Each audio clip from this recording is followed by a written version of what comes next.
Assalamu alaikum, family, peace, healing, and light, and welcome back to another episode of Healing with Angelica's podcast, where we discuss all things healing. And if you are new to this show, welcome, beautiful souls. On today's episode, I have a special guest joining me today, my brother and a returning guest. Yes, he was on, I think he was on my fifth episode when I had just started. It was early. It was Yes. early. Yes. He been here from the beginning, you guys. Brother Winford X, as we'll be discussing today's topic from believing to knowing. Brother Winford, welcome back and thank you so much for joining me today. How are you? Oh man, thank you, sister. I'm elated. I really appreciate you, reaching out and giving me this opportunity to grace, your platform again. Since then, you have really grown, and it's being talked about, and all praise is due to Allah. You didn't came on into the ranks, and man, that's beautiful, beautiful. I like the growth. Yes. All praises due to Allah, Brother Winford. Thank you so much. It has been a beautiful journey, beautiful start in my Islamic journey. So I am grateful and thankful for you and others that have been supporting me on this journey. So I really love you all. For sure. So, yes, sir. And now, before we get started on today's topic, for those who don't know my brother Winford, do you mind letting our audience know just a little bit more about you? Of course. First of all, I would like to definitely open up, with the greetings and the respect.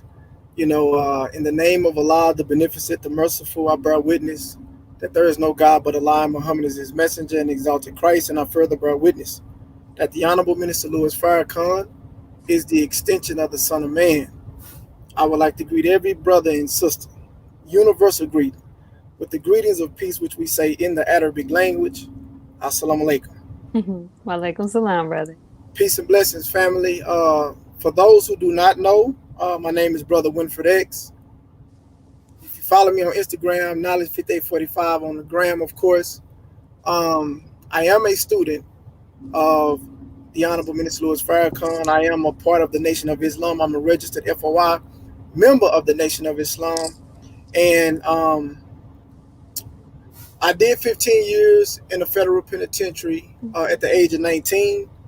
And that's kind of like been, you know, my my solid story, because you see a lot of people that go in and out of the prisons, man. And when I was in prison, I was able to understand that 87% of the recidivism rate returned back to prison within being released within 3 years. So I've been home 8 years. You know what I mean? So it's a beautiful thing, man, to be able to vision and hold on to it, no matter if you have to take breaks or obstacles get in your way or whatever. You know, just continuously believing in yourself and keeping that vision, and of course believing in Allah, the reality of God. Um, and I'm just elated, man. And some of y'all might know me. Y'all have seen me with Brother Ben X moving around and uh, gracing the country.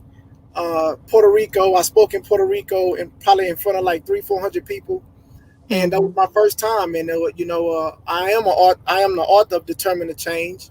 That is my book, Determined to Change. And basically, man, yeah, that's been my story. Coming home from prison, experiencing prison at a very young age, at 19 years old, not getting out until I was 34 years old. I'm 42 years young now, and just to uh, be out post incarceration, it's been some ups and downs. So today is why this is called believing to knowing. So y'all get ready, man. Y'all strap your seatbelts in, because we about to. It's a bumpy ride, man. It's a bumpy ride, but at the same time, we praying and we looking for a smooth landing.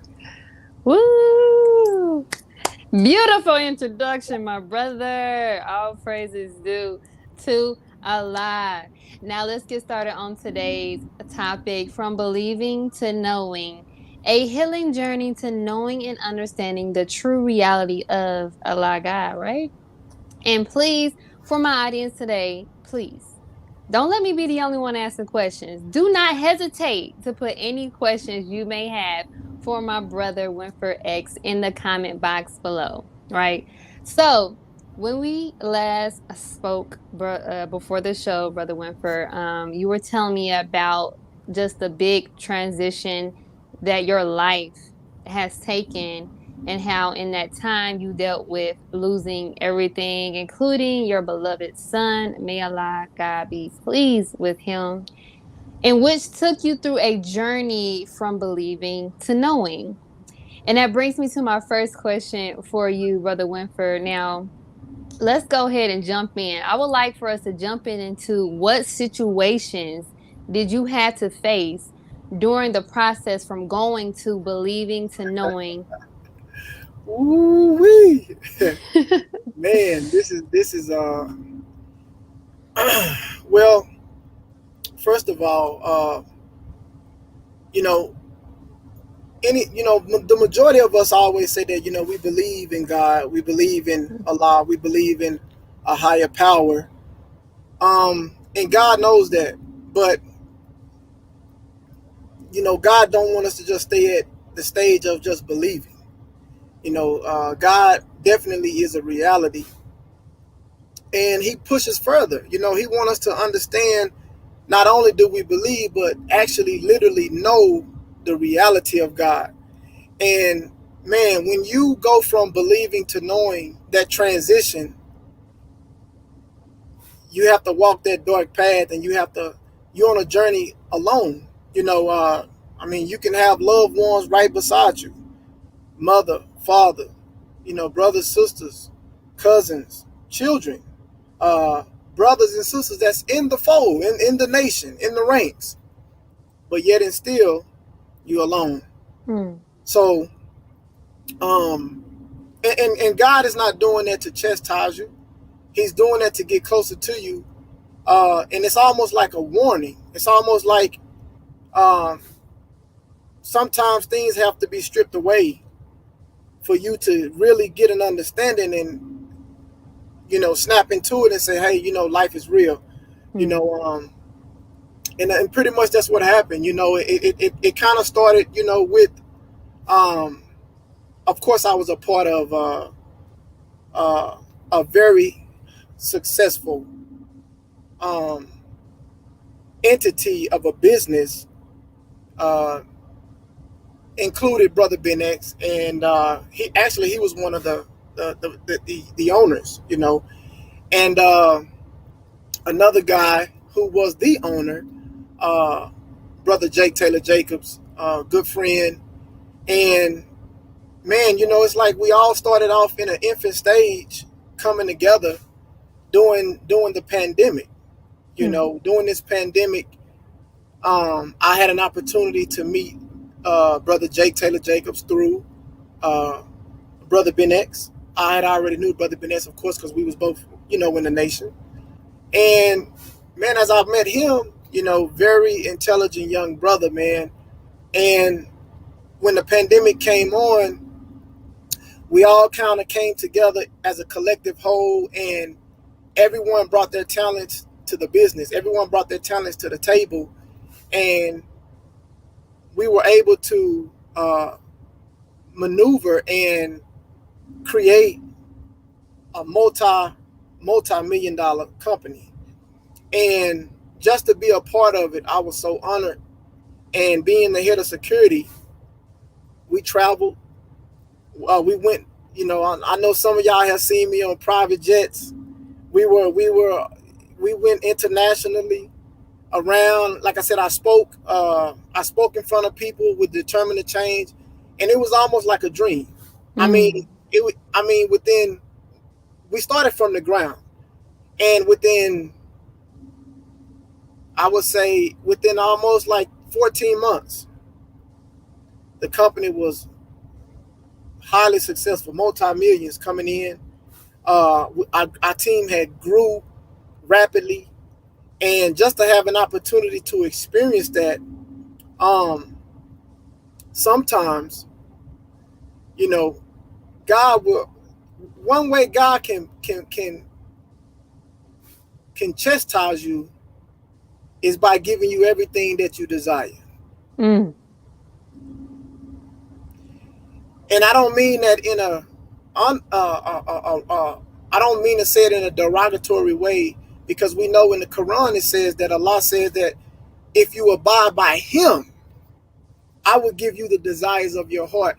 But when success comes so fast, or what we think success is, you know, this world is based on a materialistic system of success. So when you start having these things and you going to these exotic places, and you know, you on these private jets and you eating this exotic food, and you know, you can literally, you know, lose yourself and lose the reality of God. So as we went through those months, man, of just traveling and hitting some great cities and seeing some great things, meeting great people, important people, um, we was all on cloud nine. We was all on cloud nine. And of course, y'all knew at that time, my son had been shot and everything, and he was paralyzed from neck down, and he was living on a breathing machine at the time. And when COVID hit, I couldn't see him because it was too risky for me to see him, because he was, like I said, he was on a breathing machine. So I had to go like 18 months without seeing him, and that was a challenge. But it seemed like during that time, we were traveling, we was moving around, we was on the road. You know, we stayed gone. We stayed getting booked and going here. And BWO was created with Brother Ben X and Jake Taylor Jacob and a couple of more guys who were at the top and CEOs and owners and whatnot. And it was just like a dream. You know, it was like a dream. And by the time I knew it, I was moving so fast that, you know, you were still praying. I was still making salats and everything, but it was almost feeling like I was just going through the motion. Mm-hmm. I was just going through the motion because of the lifestyle had changed overnight. Yeah. And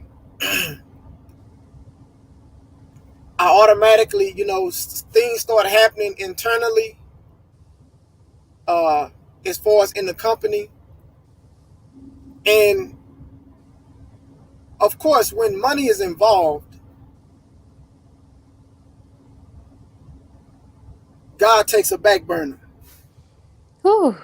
God takes a back burner, especially, you know, being shaped in iniquity, shaped in a system that we didn't create. So as things are riding high, you know, I felt, you know, God say, look, okay, it's time for me to step on in now. I didn't seen enough. Step on in, I didn't seen enough. So all type of, you know, things started happening. It got real complex, you know, internally. People started leaving, you know, and it got so close to where even the unity of the brotherhood that was inside of the company started to have a gray area. It got cloudy. And, you know, certain things I couldn't speak on due to the respect of the positions that those brothers was in. And it was certain things that I strive to speak on because, of course, my age. These are young brothers. You know, I'm 42 years old now. So at the time I was, you know, 41 years old. So I'm striving to speak to the brothers from that position, from a wisdom type of, I've seen certain things, you know. But like I said, we were all so caught up, man. We were all just caught up and it was going so fast and everything, and it was coming so fast, and the business was coming so fast. But I seen it. I seen God step in, and because I've always been a spiritual person, even when I've strayed from the path. one thing that I can say that Allah has always done, He's always allowed me to stay in my right mind. Even when I lost my son, He's allowed me to stay in my right mind. Because I heard the Honorable Mr. Farrakhan say this, sister. He said that the human being is divine. And when I heard him say that, I started looking at every situation, no matter if it was small or big. I started looking at everything in a divine sense, like, what does this mean? And as we started to fall, you know, I tried my best, to my best of ability, to come in and try to correct the gray area between the confusion of the love of the brothers that we have for one another. That, you know, we have been through things nobody knew, and, you know, we've seen each other cry. We've been there for each other, you know, cried on each other's shoulders, cried on each other's, pat the back, hugs. We've seen each other vulnerable. And to get to a point to where there was gray areas between us, and now it had us looking at each other sideways with a side eye. And I knew it didn't feel good.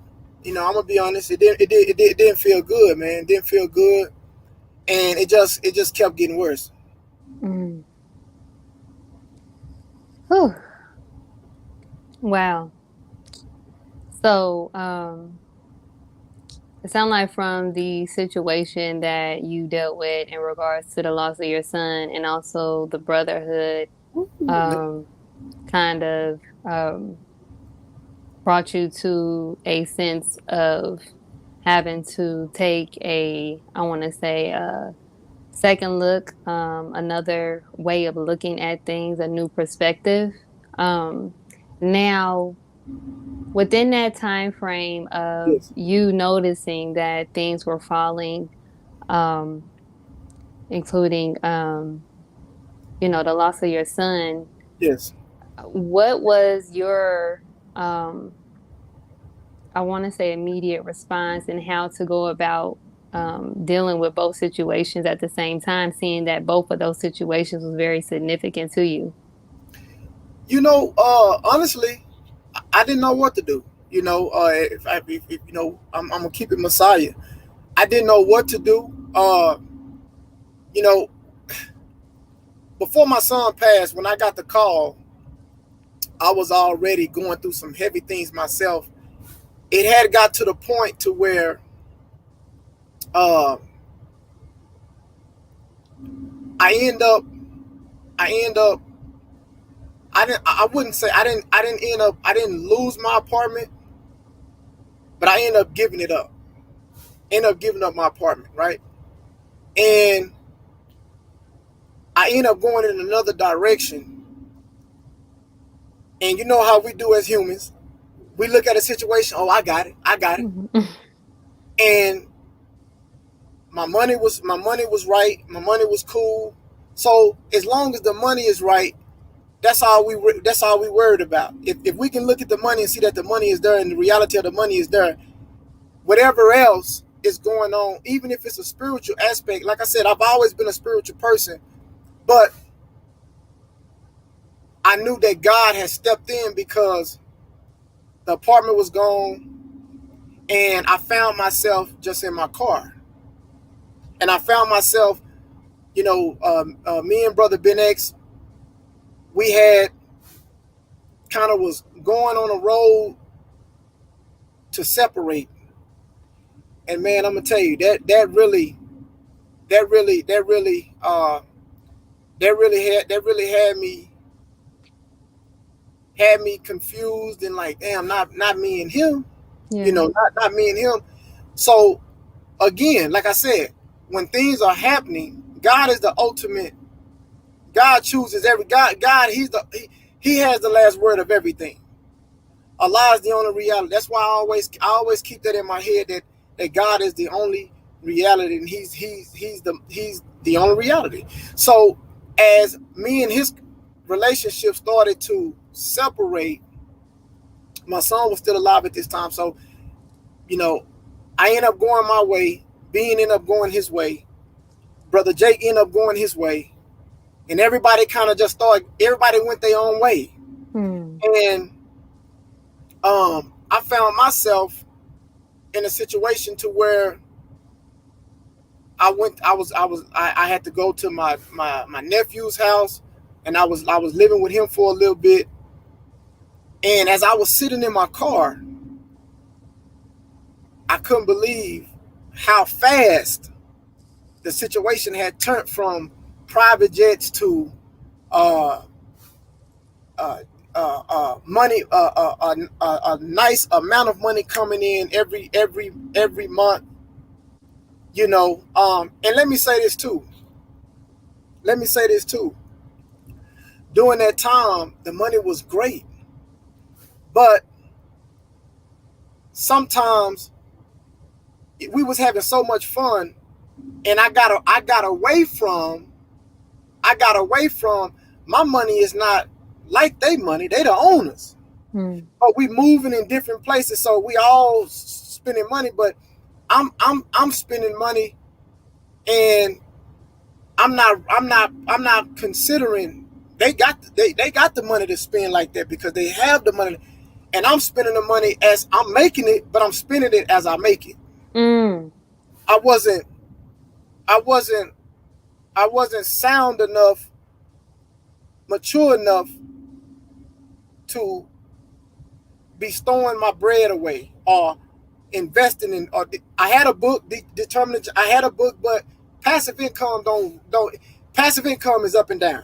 Yes. It's not a. It's not an active type of thing that's just always going, but it could be. But at that time, I was feeling like, hey, everything is secure. I wasn't looking for nothing bad to happen. I was like, man, we up. Yeah. And all I could see was us going up, and even more up.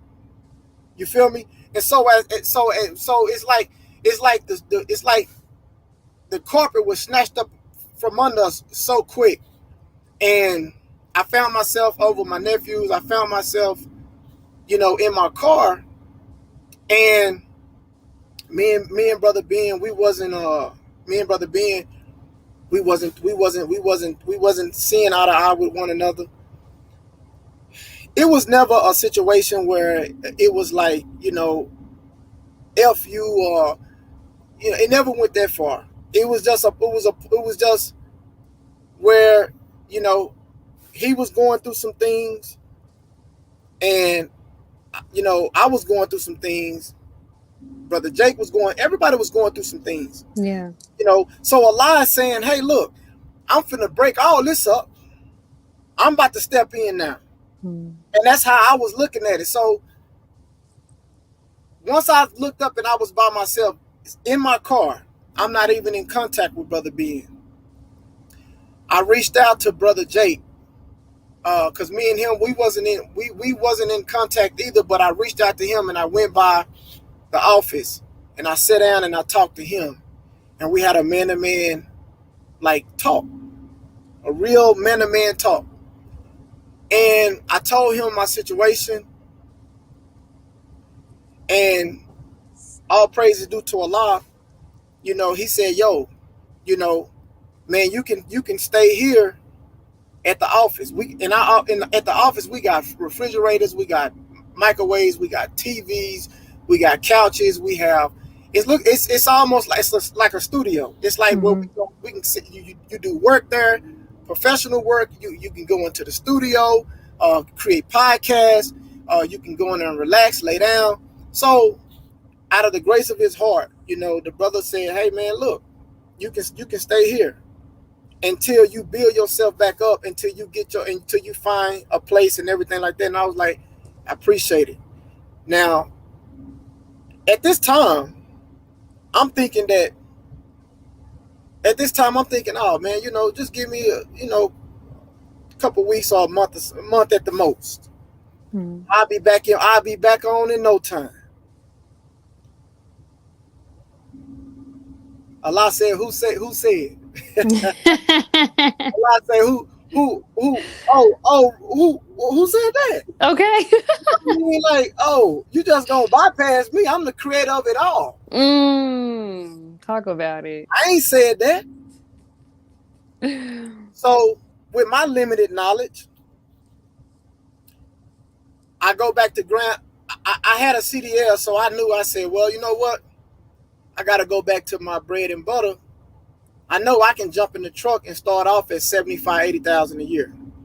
So I already knew, okay, that's what I'm about to do. I'm about to get in the truck. So when I was getting ready to do that, I didn't know that I had 2 moving violations that was against me on my license. I didn't know it. And it stopped me from being able to get in the truck because with nobody hired. And man, when I went through that, I was like, okay, Allah, stop playing. I was like, I ain't lying. Like, okay, you got my attention. Like that. Now, come on now, quick. Come on now, this is getting serious now. So hey, you know, I don't. And let me say this: when you get in a situation like that, you embarrassed. But that's what Allah wants. He gotta humiliate you. You have to become humble. He has to embarrass you to show you that, man, you ain't running nothing. Ooh. You're not running anything. So the reason why I'm saying all this, because yes, I believed in Allah, but Allah said, now I got to strain you.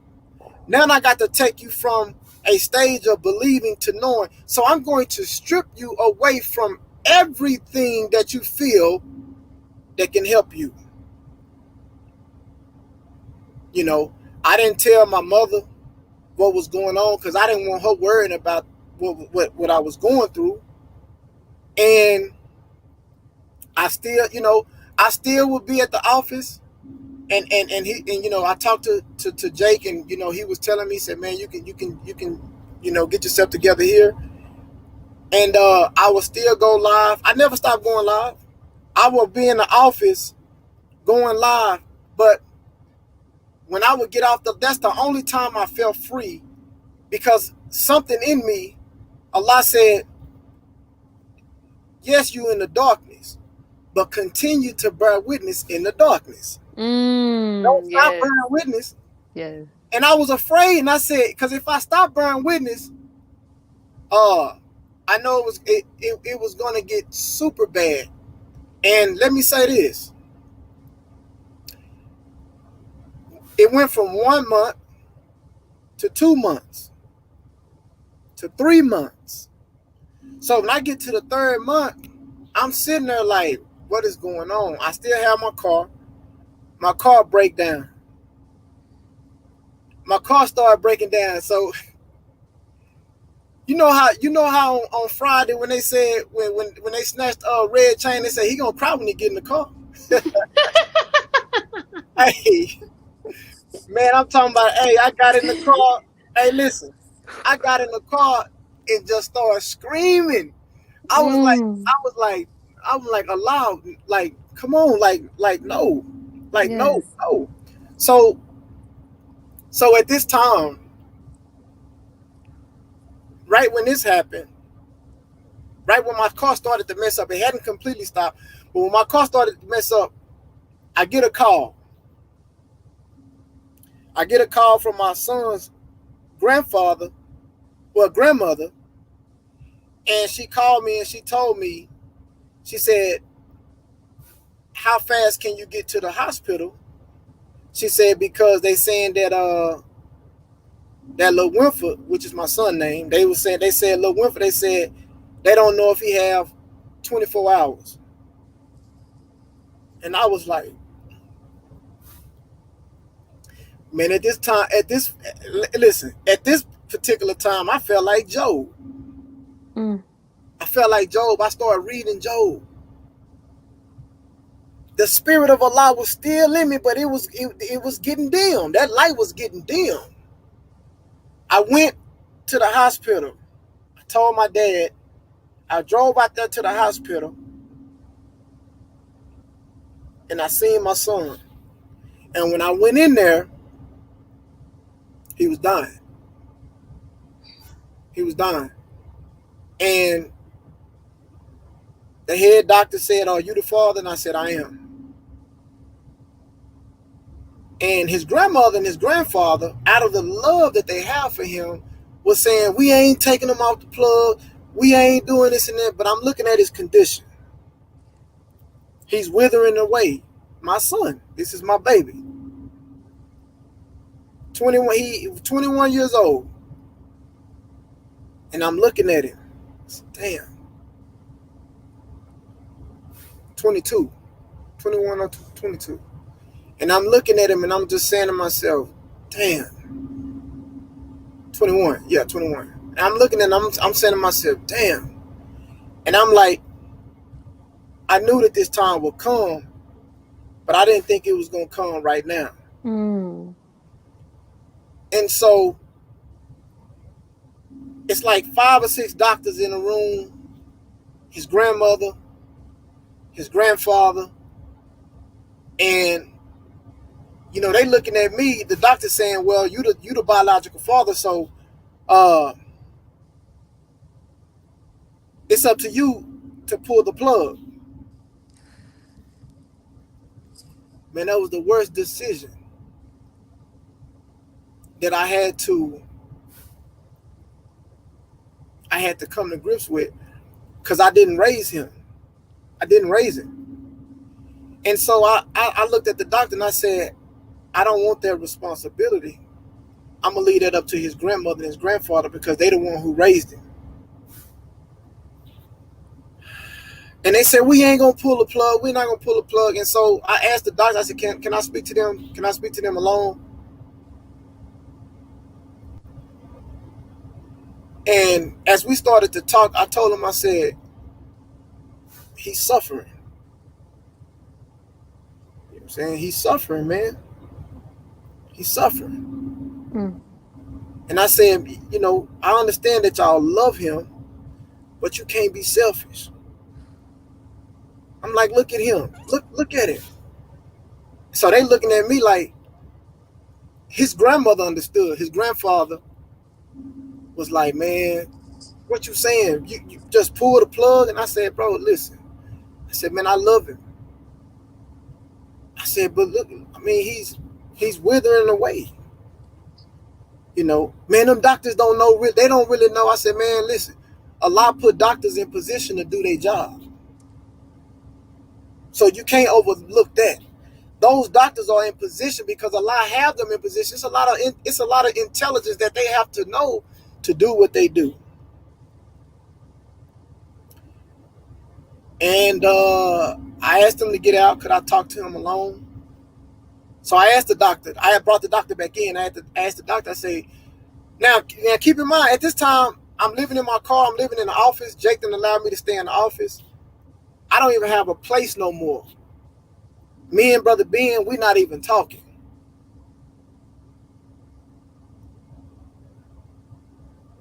I felt so empty. Mm. I felt so hollow, so weak. I felt empty. I felt like there was nobody I could talk to. I was still staying in contact with my dad. Everything that was happening, I was allowing my dad to know. Now watch this. I love my father, man. I love my dad for this. When I told my dad that I was living in my car and I was living at the office, see, a mother would have panicked and said, boy, come home, come to my house. But when I told my dad said, you'll figure it out. Mm. And I wasn't mad when he said that. I felt that. Because he said to me, without even saying it, son, I'm not going to always be here. Yeah. You got to figure it out. And I could hear in his voice was cracking. Because I knew he was hurting to tell me that. You'll figure it out. And when I talked to my son, when everybody got out, because the doctor told me, the doctor said, I don't see him making it through the rest of the day. He said, I'm just gonna be honest with you. His whole insides is ate up. It's then took over. It's then spread. It's nothing we can do. I said, yes, sir. I said, thank you. Old white man. I said, yes, sir, thank you. I sat in that room with my son for about 15 minutes, just me and him. And I got up on his ear because they said the last thing to go is their hearing. I got in his ear and I told him, I said, just relax. I said, just relax, bro. I said, just relax. I said, you've already bear witness that Allah is God and that Muhammad is his messenger, and the Honorable Minister Farrakhan is the Son of Man. I said, you've already bear witness. Because before that happened, I would go and see him and he would tell me, Daddy, I've been looking at the tapes, you know, because he had a little video, he had the DVD, he had the YouTube on his phone. They had a special thing where he could voice to his phone and he could just come on his phone because he couldn't move. And he would ask me questions. He would look at different lectures from the Honorable Minister Farrakhan, and he would say, Daddy, come up here and visit me. I got some questions. And I would go up there and I would sit up there 2 hours, 3 hours, and we would sit up there and we would talk. And he would ask me questions. And the questions that he asked me, I knew that the understanding was in his heart, because I said, that's real good. The questions he was asking me, I said, son, you understand, you see the reality of God through his servant, Farrakhan. He was so excited. He said, I'm Muslim. He was telling everybody, yeah, oh, I'm Muslim. I'm Muslim. I'm in the nation. That's what he say. I'm in the nation. Shoot, I'm in the nation. I'm with Farrakhan. I'm with Farrakhan. I remember, because his mom is incarcerated. His mom called. He told me, said, man, my mama, she mad because I told her I'm in the nation. She mad, talking about, oh, you following your daddy with that stuff? He was like, yeah, but it ain't just my daddy. You know, I've been literally listening to him, and mama, I don't see nothing that this man didn't say wrong. He said, I don't see nothing that this man said wrong. And he said, mama, you just gonna have to be mad because I love this man. Yes. She said, he told her, he said, I'm not going back on that. And I never lied to my son. I told my son, I said, brother, look, whatever happens, I said, you with Allah got you. I said, relax. I'm in his ear. He was in a coma when he passed. I was in his ear. I said, relax. I said, relax, son. I said, Allah already got you. I said, relax. I said, you're going to always be with me in my heart. You're going to always be with me.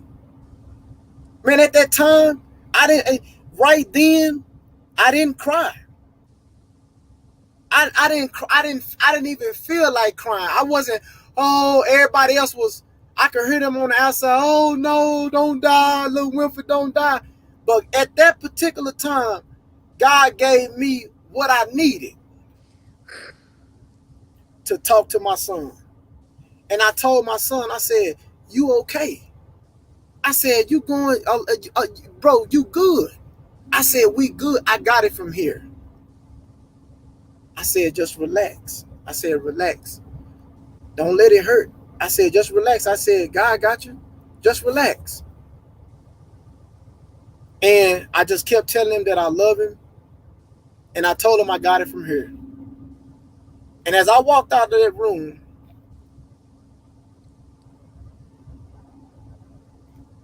I got in my car. His grandmother and them asked me, you coming back? I said, yeah, I'm going to come back tonight. And they said, okay.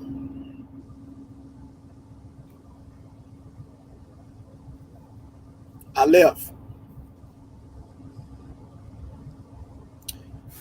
And as I got on the freeway, they called me and said he gone.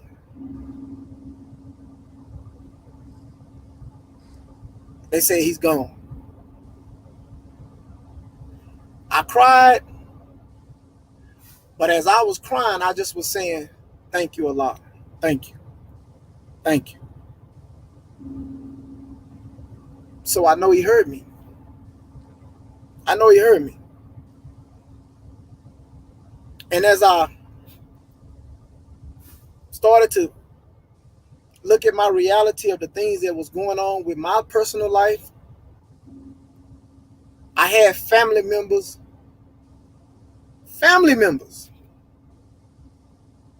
right when my son passed, I had family members coming up, spewing lies, causing separation in my personal life, causing destruction in my life. Family members. And I'm saying to myself, why, Allah? Why now?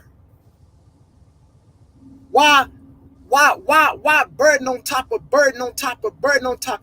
Why? I was broke. I was broken. I was hurt. And I still wouldn't tell nobody about my situation. Because I was embarrassed. I didn't want people to know I had went from here to here. Mm-hmm. I didn't want. Who wants to tell somebody that? Yeah. And that's when my heart started beating real fast. And that's when I really started going from believing to knowing, because I said a lot. You got my undivided attention. Man, I once when my son when he died, I forgot to add this. For about a good month and a half straight. About a month and a half straight. I was drinking heavy. I started drinking. I was getting vanilla crown every day. And I was drinking. And even when I was drinking, I wouldn't go live when I was drunk, when I was drinking. I wouldn't go live. I would sit and just cry. Drink and cry. But even in the drink, even in the bottle, and God is my witness, you can take it or you can let it alone. Allah was still saying, you still in favor. I got you. See, I ain't got to lie. I ain't got to come up here and act like I'm a saint and lie. I know what Allah was telling me. I got you. And I just kept saying, Allah, I'm drowning. I'm drowning, Allah. And I remember seeing people that I didn't even know come into my life, saying certain things to me. Oh, brother, you shining. God, oh, God is showing you favor. And I'm saying to myself, yo, you just don't know. You just don't know. I didn't lose weight. I didn't lose my texture. I didn't lose nothing. Everything was still shining. Even through me drinking. You couldn't even tell. So Allah says, who else can do that but me? So as people started to talk to me, my son is gone. I'm going live. I'm venting. My car breaks all the way down. I don't have a car no more. Damn it, how I'm going to get around? I don't even have a car no more. How I'm going to get around? My car won't even start.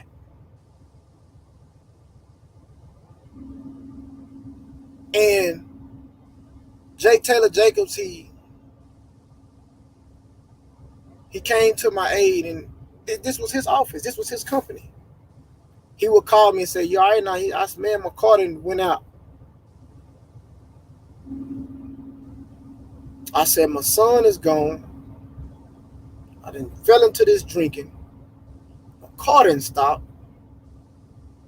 I'm like, damn, what else? You know what I'm saying? What? You know, me and Ben we not talking. And I'm like, man, I got family members saying certain things and causing confusion and causing separation and spewing lies, tricks and lies. And I said, damn, I can't fight all this. I can't fight. Allah, I can't fight. Allah said, that's what I'm trying to get you to see. I'm stacking it on you to show you. Only I can remove it. I'm stacking it so you can know who I am. You cannot look at no other human being and tell them to help you get out of this. You have to dig and look from deep within yourself where the reality of the intelligence of God lives. All praise is due to Allah. All praise is due to Allah. And I didn't have a car. But watch this. Where the office was. So I know some people say, well, if you know, how was you taking a shower? Was the showers in the office? No, it wasn't showers in the office. It was a 24-hour fitness gym right across the street. I got a membership at the gym. I was going to work out every day. I'm working out every day. So of course I kept my size on me. I never was sunk in and even though I was going through it, I kept hitting the iron. I kept lifting weights. I kept doing cardio. I kept doing calisthenics. And then I had to go shower to clean myself. So I had to go to the gym anyway. The showers in there was clean, always clean. And the gym was 24 hours so I could go at any time I got ready. I said, man, look at God. It was an Albertsons grocery store right by the gym. I said, man, look at God. I can still get groceries. I can still get food. I can still shower. I can work out. Allah micro my world. He shrunk my world and said, this is what your activity is going to be, just this right here. This is going to be your activity. This is the only thing I'm going to allow you to do, brother, until you say that there is no God but Allah.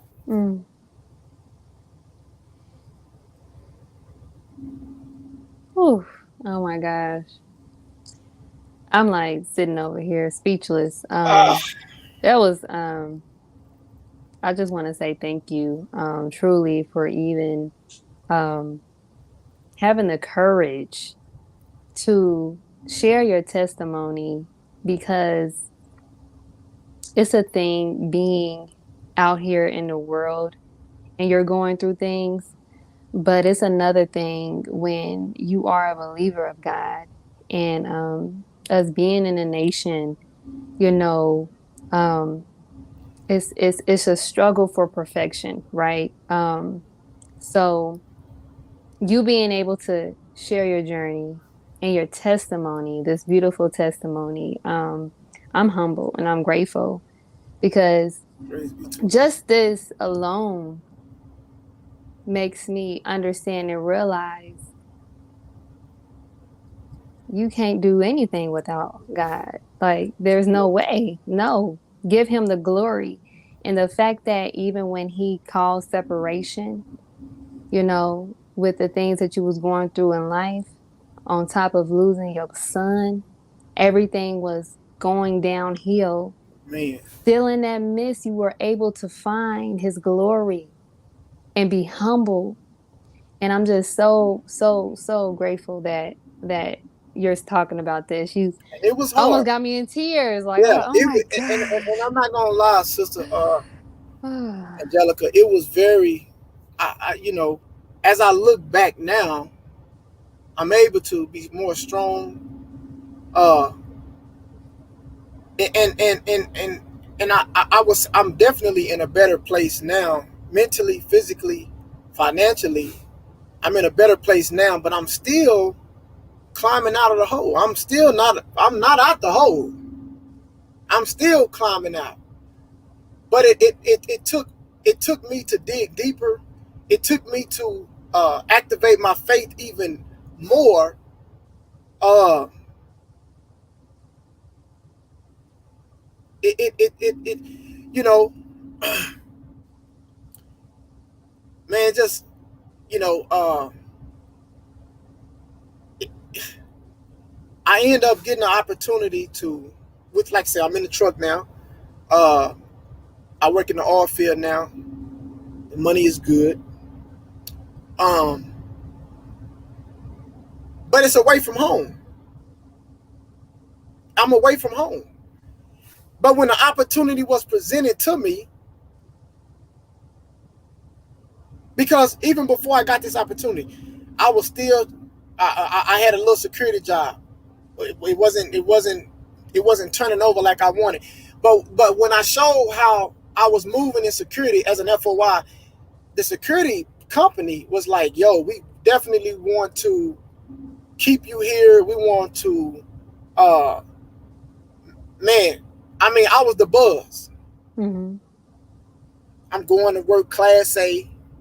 They looking like, man, you ain't gotta wear that. And I said, yeah, but I gotta wear this. I gotta wear it. Yeah. And they like, brother, you ain't gotta dress up. You could just wear jeans and a white button down. I said, nah, brother. You understand me? I'm an FOI, brother. And so the owner of the security company was like, I want everybody dressing like this. And he was like, you ain't gotta wear the bow tie, but go get you a nice tie. And we wearing all black from now on. This brother right here clean. Yeah, that what they every day. That brother this brother clean, and I took pride in that. And but it just didn't turn over. And it was a white guy who was a GM of the company. Remember, every time I stepped in there, it was all eyes on me, and they would see. And I was very humble. I was humble at this establishment. I was humble, 5-star everything, Mm. and I was humble. And the GM, white guy, fat, bald head, kind of like white guy. For what reason, I don't know, but he didn't like me. But I said, oh, I know what this is. Yeah, I know you. When I step in, the women, they looking, and they ain't looking at you. I see what it is. I see what's going on. I see what's going on. Anyway, he ended up getting rid of me. Mm. And I went to and I'm like, yo, what? And they was like, man, we trying everything. We can't go over him. And I'm like, bro, I didn't do anything. And I'm like, and so at that moment, that's another moment, sister, that I was saying, you know what? This ain't even nothing going on here. Allah, you on me, ain't you? Mm. Allah said, yeah, I'm gonna let you see a little bit, and then I'm gonna snatch it back away from you. I'm gonna show you that it's me or nothing. Man, say I'm telling y'all, I'm not crazy. I'm not weird. When listen, when we see the Honorable Mr. Farrakhan going in with the passion that he have, that is real. Ain't nothing fake about that. Ain't nothing fake about that. When you see the minister going in and say, listen, follow the things that was revealed to the most honorable Elijah Muhammad, and you would not lose. He was not lying about that. But it always get to a point where we feel like we're doing okay, and then we feel like we can go on by our own self now. Oh, I'm good now. See? Talk about it. We get to the point where, oh, I'm all right now, y'all. I got it from here. Allah say, you ain't never got it. Ooh. You ain't never got it. Only I can allow you to continue to achieve what you need to achieve, but always keep me as a priority. Yes. Don't put me on the back burner. And this is where the saying to fear Allah comes from. Fear God in the respect that if it's not him, you can't make nothing happen. That's why we have to fear Allah, because everything it starts with him and it ends with him. I don't care what type of position you in, how much money you got. Do not think that you cannot wake up in a blink of an eye and it's all gone. I heard people all the time, oh, I got knowledge, wisdom, and understanding. See, God give you knowledge and understanding. And see, if you just apply this and you plan and all this, God said, yeah, shut up. Because you got some people out here, that's some intelligent people who's had it all materialistically and lost it all. Who you think allowed them to lose it all? It has to be the reality of God. Exactly. That doesn't mean that they're not smart. That doesn't mean that they're not financial capable of making things happen. But if Allah don't will it, it's not gonna happen. Ooh. It's not gonna happen. So the first thing, so finance is finance. Do we need it? Yes. But the priority is Allah. That's why Allah said that your gift will make room. Being obedience, you can Allah will allow room to be made for your gift. But it says to be obedient first. Yes, we in a world shaped in iniquity.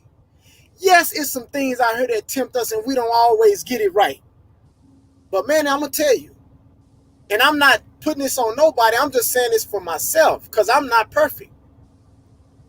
All I'm saying is, it's always room for correction. Man, before you point at somebody else and look at them and say what they're not doing, be careful. Ooh. Be careful about doing that. Be careful. Don't do that.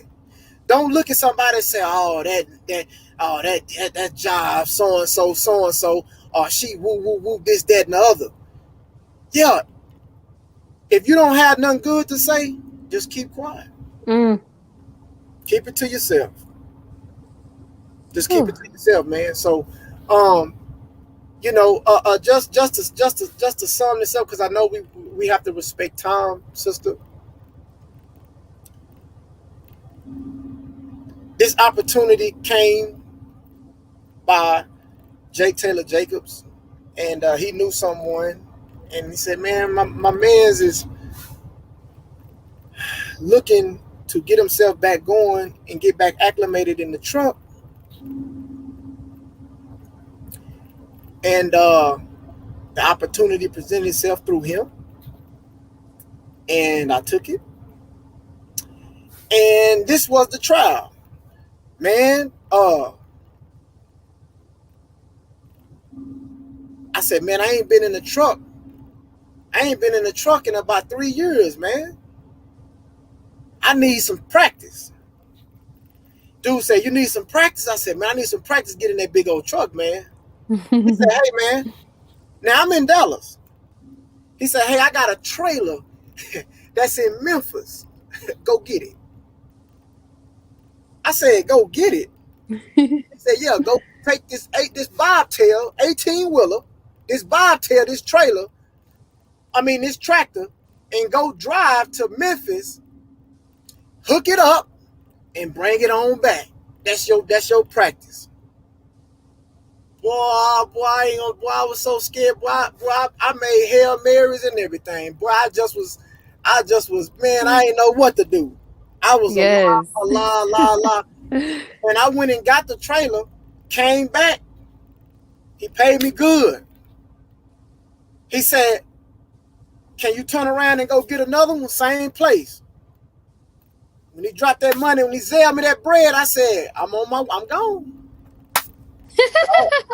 I'm gone. I'm finna go get it and bring it on back.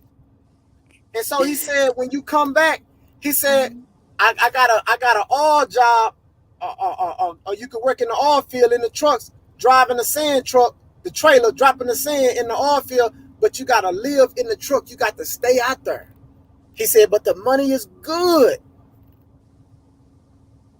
I was nervous because I said, damn, see, this is what I'm talking about. Sometimes you have to uproot yourself. Allah said, no, man, it's me or nothing. I got you. Don't worry. I got you. You're going from believing to knowing.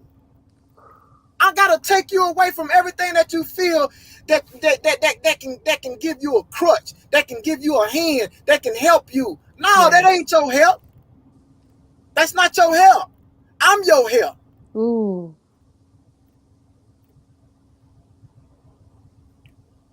I prayed over it, and I said, I'm gone. That happened 2 months ago. I've been out here for 2 months. I go in and out, come back home, take care of, send my son, my baby, send him his mother some money for him, go see my dad, go see my mother, and a few days I'm at home. I come back out here. I'm back out here. I just got back this morning actually, and I'm back out here now. I'm hours away from home, but at the same time, Allah is building me, and Allah is shaping me to let me know that, hey, you're going from believing to knowing. That's why I tell you, it's not over. Yes. It's not over. I'm still in the midst of going from believing to knowing. And I want other brothers and sisters that are watching this to understand, and I want you to look at your life like that. Man, listen, we believe in Allah, but Allah just not going to keep you at a state of believing. He wants you to know who he is, and the way he's going to get you to know who he is, he's going to strip you away from everything that you're comfortable with, that you feel like that's in your reach. He's going to remove that, and he's going to bring people in your life that you don't even know, but you're going to know that when they do something for you because you're going through something, you're going to see them, and you're going to know that it's a lot coming through them, but they're not going to know it because it's not their trial. Ooh. Ooh. It's not their trial. You're going to recognize it, but that's going to be a lot coming in that person. And that's how Allah gets you to always strive to be on your best behavior, man. No matter where you go. It humbles you. It humbles you. It changes your attitude. So I'm humble, sister. Whew. All praises are due to Allah, Brother Winford. Oh my gosh, this is such a beautiful testimony. Like, I'm just sitting here like want to know more. I let you take the floor today. Like, yes, this was just beautiful. All praises due to Allah. And if you all are enjoying this episode just as well as I am, such a beautiful testimony again, please show your support by donating today to Cash App $ Healing with Angelica to help sustain future episodes just like this. I will also leave more info to donate on the screen below. I love you all. Now let's get back to today's episode, Believing to Knowing with Brother Winford X. So, Brother Winford, I did have one last question here for you. And with most of the questions that I did have for you, you kind of nipped it all in the bud with your whole testimony. I want to thank you for that. Now, I want to know, What advice do you have for someone who had everything like you, but has suddenly lost it all and doesn't know how to climb back up that hill of victory? Well, let me just say this. For those who say, because I heard people all the time say, I don't read the Bible. I don't read the Quran. Oh, what you got there, man? This is Message to the Black Man. Oh, yeah, I read that before. Yeah, I know I read that. Yeah, yeah, I did that before. I've been there. Oh, what you got there, man? Oh, this self-improvement. Oh, yeah, I seen that before, years ago. I seen that. But let me tell you something. For those that say that they don't believe in those sources, the book that you read from is really you. You are the book. What we read in the Quran, what we read in the Bible, those are things that are already buried in us. How do you think a Quran was created? How do you think the words got on the page in the Bible? It came through the inspiration from the reality of a human being. It came through the intelligence through a human being to put it on a physical book, but the inspiration came out of the vessel of a human being from the intelligence from God himself. So my advice is, once you find yourself had some nice things and you lose it all, listen, you have to have some type of spirituality. You got to have some spirituality. And I know some people say, oh, I don't believe, I'm not a Muslim, I'm not a Christian, I'm just a spiritual person. Yeah, but what does that mean, though? I mean, are we really understanding what that means? Spirituality is being able to be conscious morally and with morals and principles. Yes. Meaning that, for example, you don't have to tell nobody that they're doing wrong if they take somebody else's life. You're going to feel that.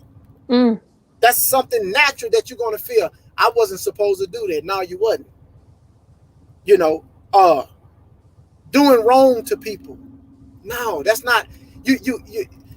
The universe is you reap what you sow. It balances out. So, my advice to a person is, there's nothing wrong with starting from the basics. Start with the basics. Start with scripture. Start with the Bible. Start with reading the Quran. Start reading the Bible and read those scriptures. Read Proverbs. Proverbs is a book of milk.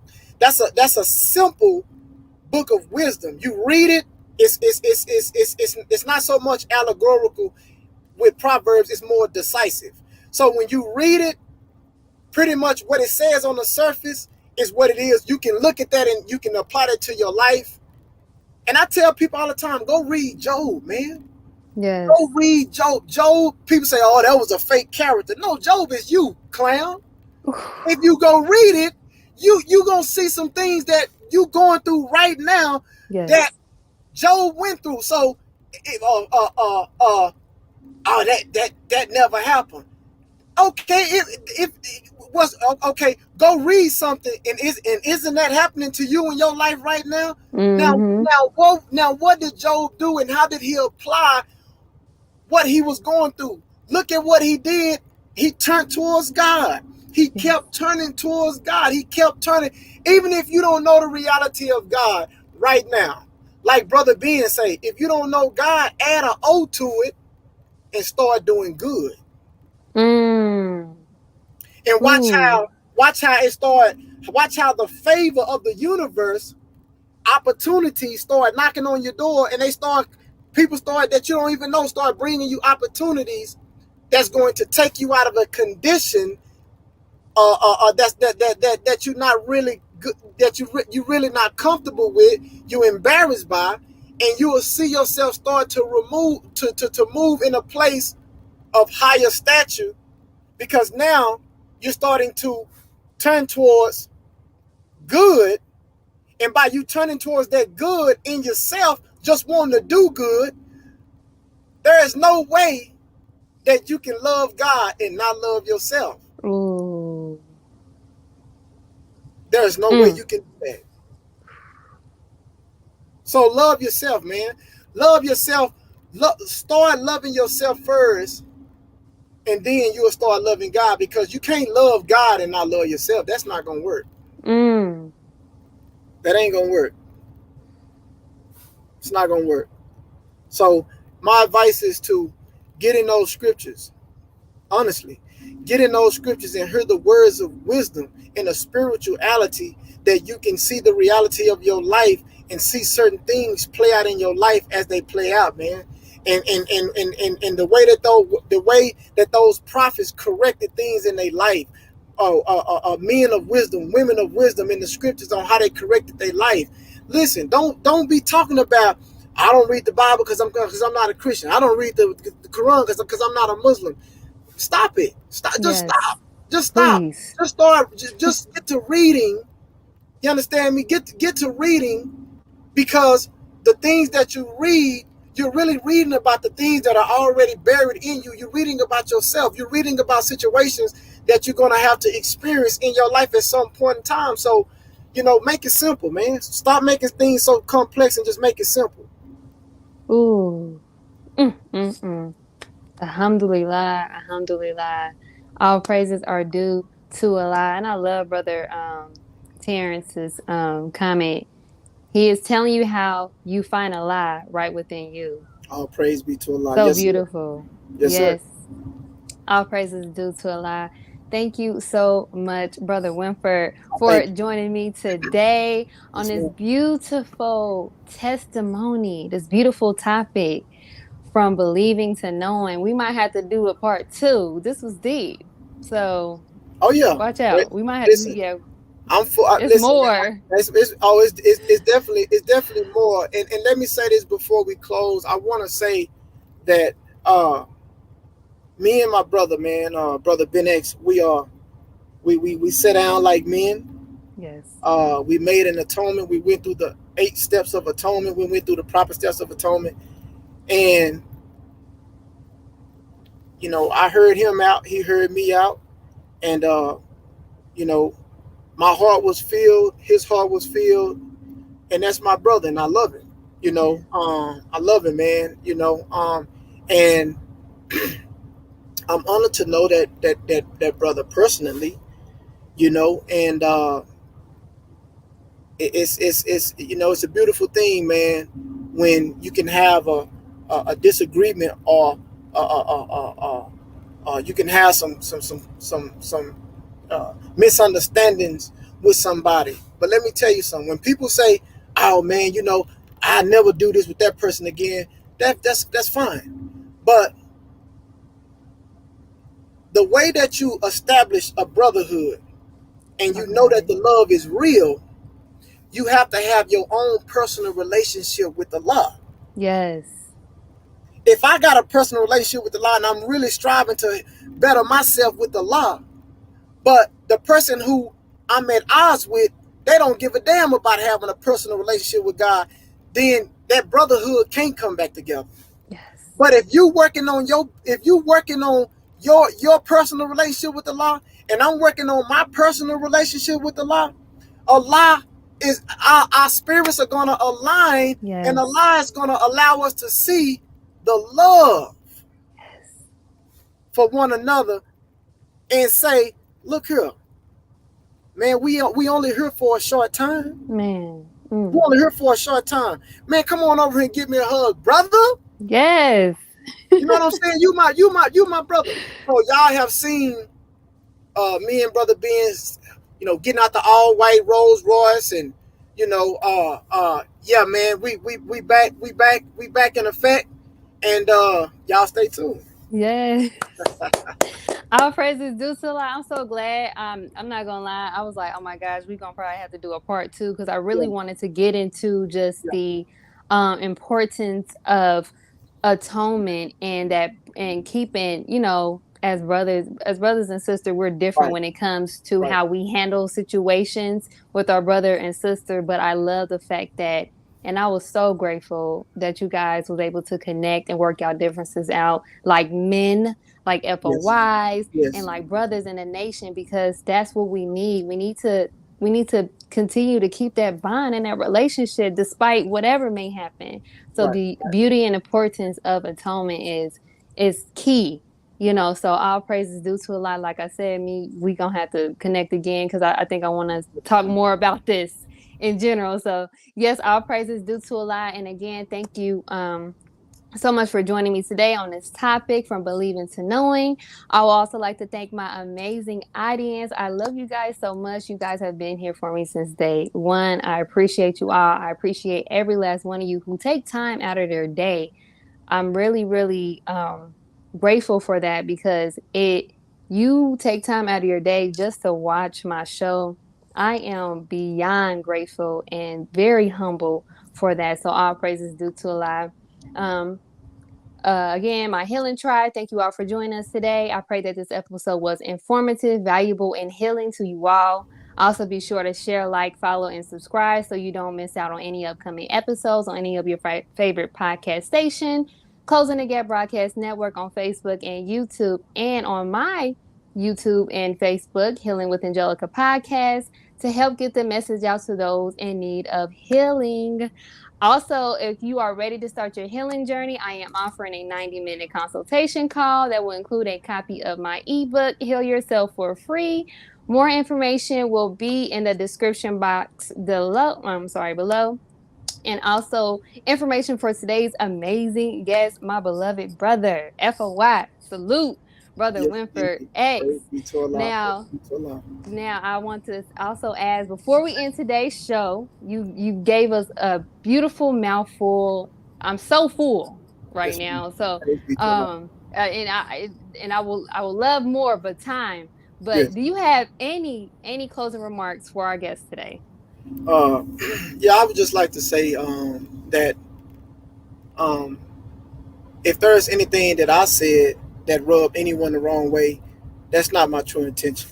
But if there was something that I said of benefit, understand that it came directly from Allah through me.